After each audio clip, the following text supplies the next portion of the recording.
So I start out with a template. I'm going to trace it out 4 times, and this is done on a 3/4 inch sheet of plywood.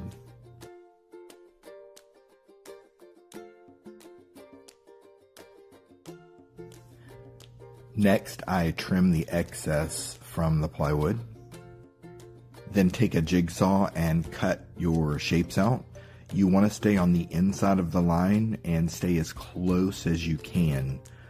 To get your jigsaw started, you can use a really small drill bit to do that. You can see here how close I am to the line. Just go really slow and take your time.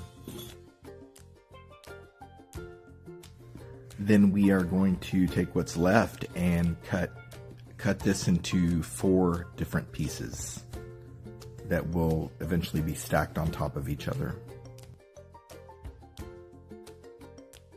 Next is to glue the 4 stacks together and then clamp them. I found using a brad nailer helps you to line these up.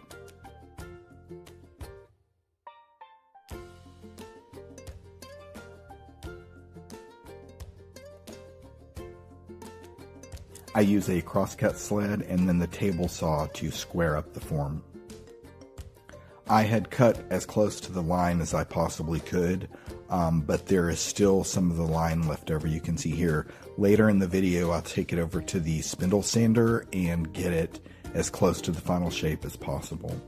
Here, I just cut off the edges.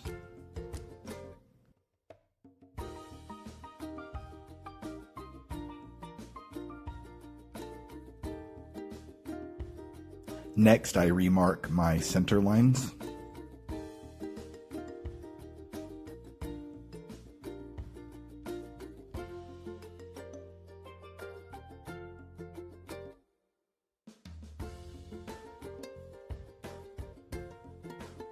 These blocks are glued to the ends of the form to then run some bolts through to hold the form together. Next, I start working on the side bender jig.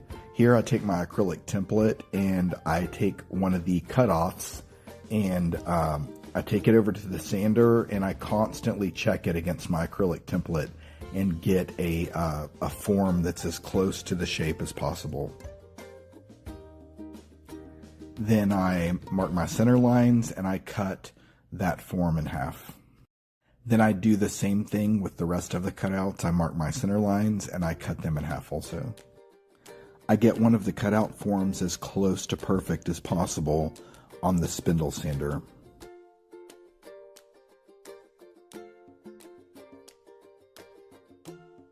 Then using double stick tape, I stick them together and put them on the router table using a flush trim bit, and I make them all identical.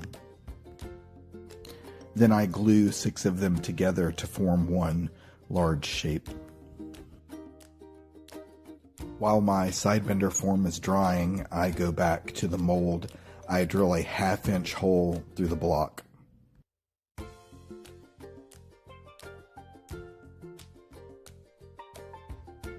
Then I cut the mold into 2 pieces on the bandsaw.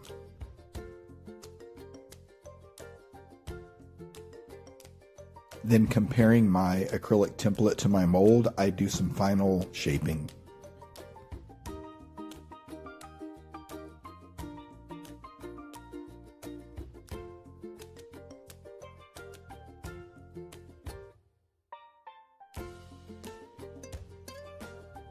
I also make sure everything is square. I do the same thing to the side bending form. I make sure everything is square on it also.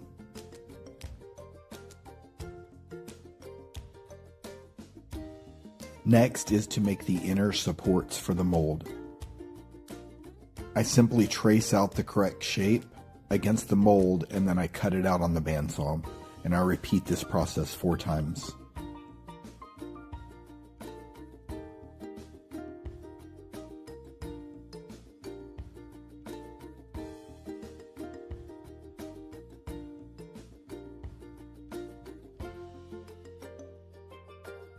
You want to make sure when you cut these out that they are as parallel to each other as possible. I created wooden sleeves to work in a way that I could put tension on these blocks. There's other ways that you can do this. This is just the way I did it based on the hardware that I had available to me.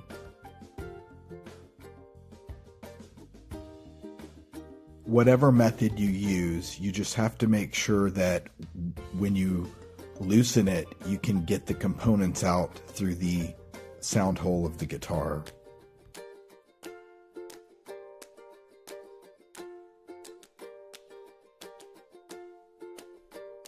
Here is the finished mold.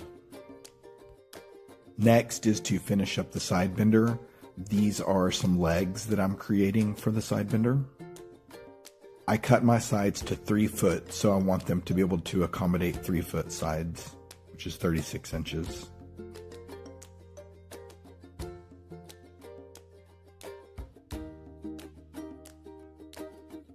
Next, I will trace the outline of a caul that then I will cut out on the bandsaw. This will be the part that will clamp down on the sides.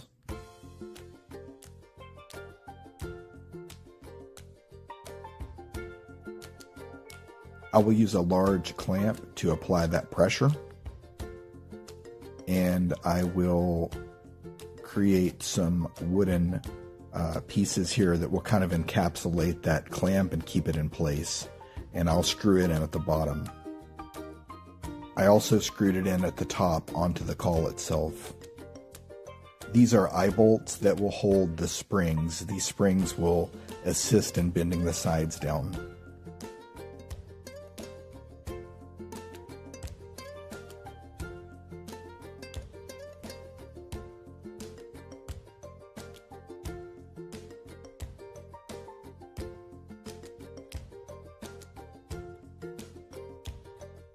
So I'm going to make some modifications to the side bender.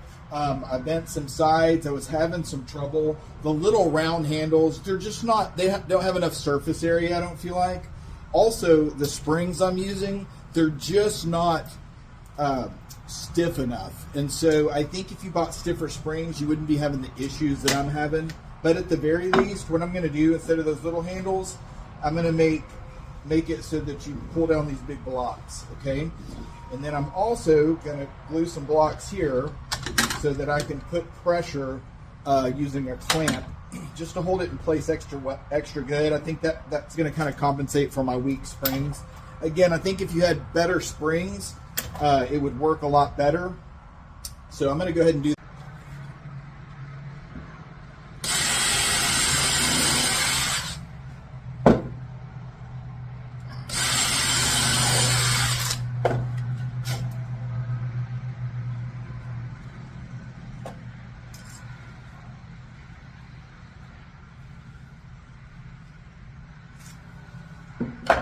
and I'll go ahead and finish these up.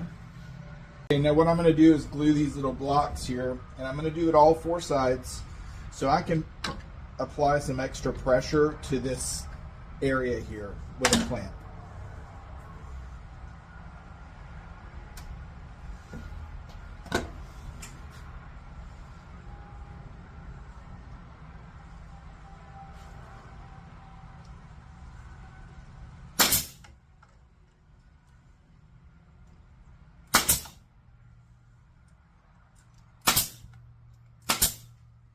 So as I pull that down, then I can, on both sides, I can clamp it, make sure it's got enough pressure on it.